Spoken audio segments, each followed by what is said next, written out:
हिंदी में यूपीएससी की तैयारी से संबंधित प्रोग्राम्स को देखने के लिए सब्सक्राइब करें स्टडी IQ IAS हिंदी। नमस्कार, study IQ IAS Hindi platform पर आपका स्वागत है। दोस्तों, आज हम लोग मुद्दे की बात कार्यक्रम में एक बेहद महत्वपूर्ण टॉपिक पर बातचीत करने वाले हैं। यह टॉपिक जुड़ा हुआ है अंतर्राष्ट्रीय संबंध से। सामने आप पैनल पर देख रहे होंगे, क्या ईरान सऊदी अरब पर हमले की तैयारी में है ना। यहाँ पर आपको ये समझना है कि भाई ईरान और सऊदी अरब दोनों का लोकेशन क्या है। ठीक है, ये है सऊदी अरब और ये है ईरान। ठीक है, हाल के संदर्भ में एक खबर आ रही है और इसी खबर के कॉन्टेक्स्ट में आज हम लोग डिस्कस करेंगे। तो यहाँ पर हम देखें कि सऊदी अरब द्वारा अमेरिका को एक सूचना दी गई है। सूचना क्या दी गई है कि ईरान जो है हो सकता है कि सऊदी अरब पर हमला कर दे, और इस संदर्भ में अमेरिकी दूतावास ने कहा है कि भाई हम इस मामले में अभी कोई ऐसा चेतावनी जारी नहीं करेंगे ताकि अमेरिकी नागरिकों में, अमेरिकी निवासी जो सऊदी अरब में रह रहे हैं, उनमें एक दहशत का माहौल सामने आ जाए।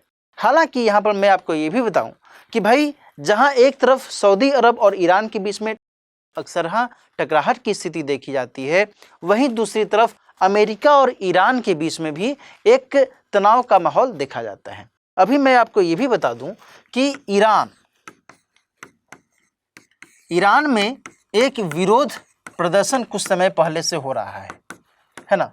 विरोध प्रदर्शन का कारण ये है कि वहाँ पर एक महिला को अरेस्ट किया गया और उसके बाद उसकी अरेस्ट होने के बाद उसकी मौत हो गई उस गिरफ्तारी के दौरान ही, और इसी के कंटेक्स्ट में इस मामले ने तूल पकड़ा और इसके बाद विरोध प्रदर्शन का दौर शुरू हो गया, है ना। वह महिला हिजाब नहीं पहनी हुई थी और यह एक आरोप लगाया गया उस पर और उसे गिरफ्तार कर लिया गया था। कुछ ऐसी बातें निकल कर सामने आई थी, लेकिन ईरान की पुलिस के द्वारा इस विरोध प्रदर्शन पर कुछ लाठीचार्ज किया गया, उसको नियंत्रित करने की कोशिश की गई और ईरान की सरकार के द्वारा ऐसी गतिविधियों को अंजाम देने पर अमेरिका के द्वारा इसकी आलोचना की गई, है ना। तो इसे लेकर करके ईरान जो है असंतुष्ट माना जाता है ना, क्योंकि ईरान नहीं चाहता है कि अमेरिका ईरान के अंदरूनी गतिविधियों में कोई हस्तक्षेप करे। ठीक है, दूसरी बात यह है कि अमेरिका ने यह भी आरोप लगाया है कि जो ईरान है, ईरान रूस को कुछ ड्रोन मुहैया करवा रहा है ना। ईरान रूस को ड्रोन दे रहा है ना। और ये जो ड्रोन है, ये रूस और यूक्रेन के बीच जो वर्तमान में युद्ध की स्थिति बनी हुई है, उस युद्ध में ये ड्रोन रूस की सहायता कर सकता है। और यहाँ तक खबरें आ रही हैं दोस्तों कि ईरान रूस को कुछ सरफेस टू सरफेस मिसाइल, यानी सतह से सतह पर मार करने वाली मिसाइल की सुविधा भी प्रदान कर रहा है। तो इन खबरों की स्थिति में अमेरिका के द्वारा ईरान की आलोचना की जा रही है और इसके अगेंस्ट में कुछ कार्रवाइयाँ भी संभावित हो रही हैं। ईरान के अगेंस्ट में अमेरिका ने इनफैक्ट कुछ प्रतिबंध भी लगाए हैं, सैंक्शंस लगाए हैं, है कि नहीं। तो ये सब स्थिति वर्तमान में देखी जा रही है। लेकिन चूंकि सऊदी अरब ने अमेरिका को एक इंटेलिजेंस रिपोर्ट दी, लेकिन इस इंटेलिजेंस रिपोर्ट को अभी तक कुछ भी एज सच कन्फर्म नहीं किया गया है। इसी कारण से अमेरिकी दूतावास ने अभी कोई चेतावनी जारी नहीं की है। लेकिन सवाल ये उठता है कि भाई ईरान और सऊदी अरब के बीच में जो तनाव की स्थिति है, तनातनी की स्थिति है, क्यों बनी रहती है। और ऐसा पहली बार नहीं है कि सऊदी अरब के ऊपर ईरान की संभावित हमले की बात की जा रही है, ये अंदेशा किया जा रहा है। इससे पहले वर्ष 2019 में भी ईरान के द्वारा सऊदी अरब पर अटैक कर दिया गया था। बात समझ में आ रही है ना। तो ऐसा कोई पहली बार नहीं है। दूसरी बात यह भी है कि सऊदी अरब और ईरान दोनों ही मुस्लिम बहुल देश हैं, लेकिन जहां एक तरफ सऊदी अरब अपने आप को मुस्लिम धर्म का केंद्र मानता है और या फिर कहें कि इस्लाम धर्म का केंद्र मानता है, वहीं दूसरी तरफ ईरान कहता है कि भाई हमारे यहाँ पर इस्लामी क्रांति हुई है और हम जिस स्तर पर इस्लाम को ले जा रहे हैं, जिस स्तर पर हम इस्लाम को महत्व देते हैं, तो उसी को वरीयता देनी चाहिए, है ना। तो दोनों इस मामले में एक दूसरे के विरोध में खड़े रहते हैं। दूसरी बात यहाँ पर यह भी है कि दोनों ही देश जो हैं अलग अलग वर्गों को अपनाते हैं। जहां सऊदी अरब सुन्नी वर्ग को महत्व देता है, जो मुसलमान में एक सुन्नी वर्ग होता है, बहुत ही महत्वपूर्ण वर्ग माना जाता है, वहीं दूसरी तरफ ईरान जो है वो शिया वर्ग को महत्व देता है। शिया वर्ग के लोग ईरान में बहुसंख्यक हैं और वहीं सुन्नी वर्ग के लोग सऊदी अरब में बहुसंख्यक हैं, और दोनों के बीच में, शिया और सुन्नी के बीच में लंबे समय से एक टकराहट की स्थिति बनी रहती है, और इसका नतीजा ये है कि सऊदी अरब और ईरान के बीच में भी एक टकराहट की स्थिति बनी रहती है।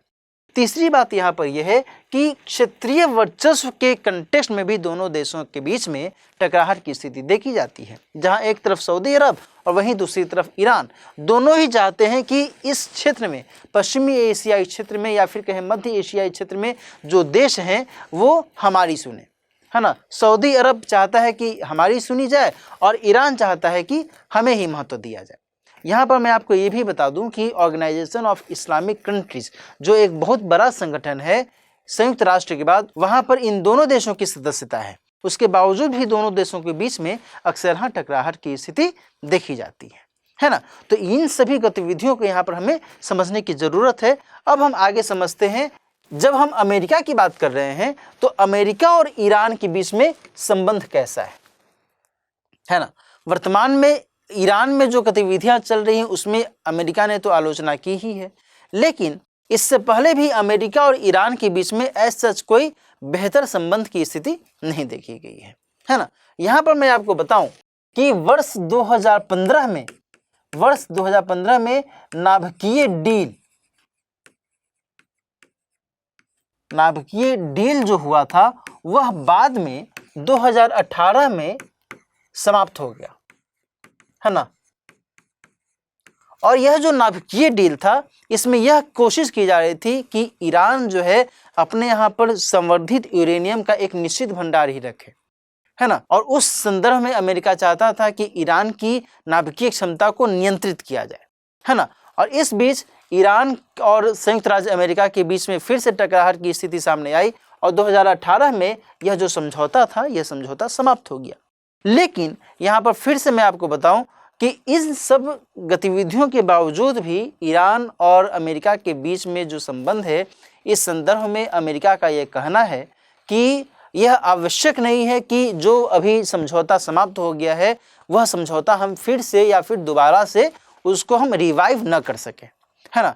यानी कि अभी भी अमेरिका की यह अपेक्षा है कि हम इस समझौते को अमल में लाने की कोशिश करें, फिर से हम इसको रिवाइव करें और इस समझौते के माध्यम से हम ईरान की नाभिकीय क्षमता को नियंत्रित करने की कोशिश करें, है ना। दूसरी तरफ जब हम बात करते हैं कि भाई भारत सऊदी अरब और ईरान के प्रति कैसी नीति अपनाता है, तो यहाँ पर हमें ध्यान देने की आवश्यकता है कि भारत का इन दोनों देशों के संदर्भ में एक संतुलनकारी नीति है ना। संतुलनकारी नीति क्यों है संतुलनकारी नीति? पहली बात तो यह है कि इन दोनों देशों के द्वारा भारत को व्यापार और निवेश दोनों ही स्तरों पर देखने की आवश्यकता होती है। दोनों ही देशों में मुस्लिम धर्मावलंबी हैं, है ना, और भारत में भी मुस्लिम धर्मावलंबी हैं, है ना। ऐसे में भी भारत इन दोनों देशों के साथ सौहार्दपूर्ण संबंध बनाए रखना चाहता है। भारत जो है इसमें किसी भी स्तर पर कोई समझौता नहीं करना चाहता, ठीक है ना। तीसरा है ऊर्जा क्षेत्र के संदर्भ में, है ना। भारत को बड़ी मात्रा में ईरान से भी और सऊदी अरब से भी तेल का आयात करना होता है। तो इन कंटेक्स्ट को मद्देनजर रखते हुए भारत इन दोनों देशों के साथ में बैलेंस्ड रवैया अपनाता है, बैलेंस्ड पॉलिसी अपनाता है।